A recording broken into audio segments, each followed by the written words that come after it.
My name is Brian Kavanagh, and my 12-year-old daughter Elizabeth died of bacterial meningitis in 1993. Really, the shock of that experience, I suppose I would compare it with going to the dentist, where the dentist is drilling away at a filling and it should hurt.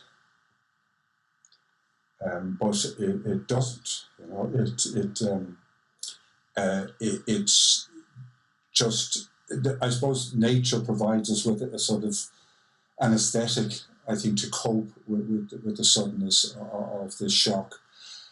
And it would have been 6 months, I would say, before that anesthetic started to wear off, and I suppose the full realization of what had happened and the feelings that belonged to that, became stronger.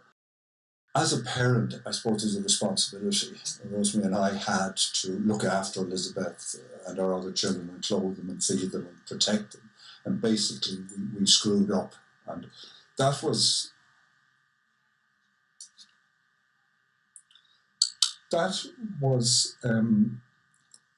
very tough. And that it actually, guilt doesn't heal. It sticks the knife in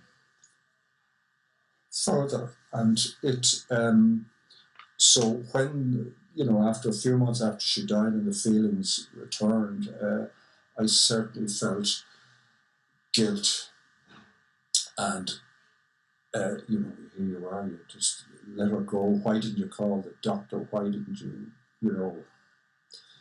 realize how serious her health situation was?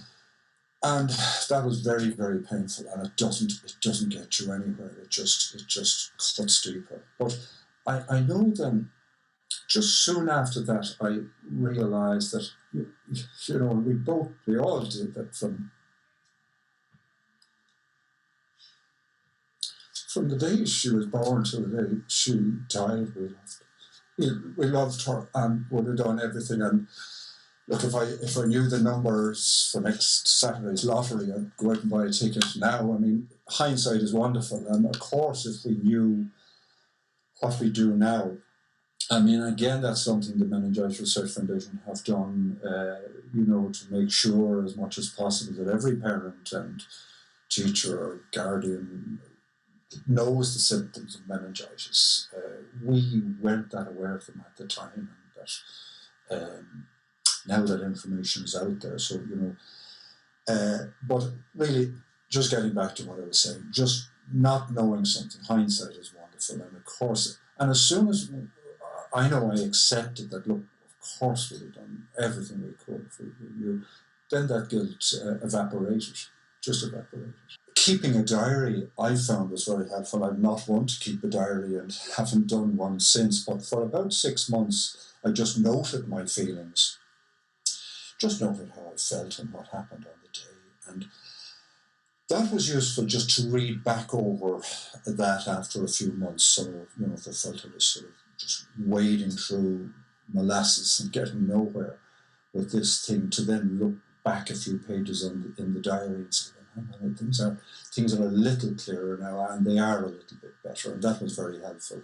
I think Rosemary and I discovered too, it was important to take breaks from our grief. It was important to face into it, but also to go to the movies or the theatre or whatever, just to take time away. I don't think one can grieve 24/7, and it did feel like that. You've lost a key player from the team, and you will form different. It's like somebody, I suppose, physically, loses an arm or a limb or something. They just become very dexterous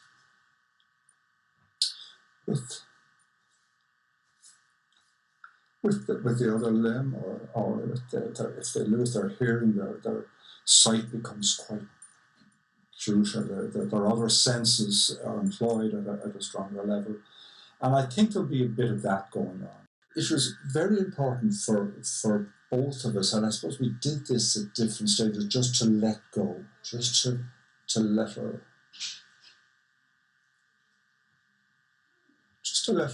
go, because um, she's not coming back, and she, that was difficult for both of us at different times, and one of us might make some progress in that way, and the other wasn't quite there. And you could have her bedroom, for example. One person might say, "Look, let's keep it the way there's all her bits and pieces and pictures, and let's keep it like that. That's the way. Let's remember her that way." And the other partner might say, "Look, life is for the living. Let's get on with it and put that stuff away and redecorate it and move on." And there's no right or wrong on these things. If it has happened to you that you've experienced the loss of a child, of course I feel for you. I mean, one thing I suppose that will help you, I hope, is that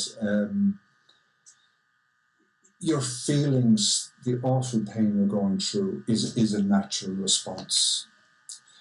It's like if you had a physical injury, you would feel pain from it of a different sort.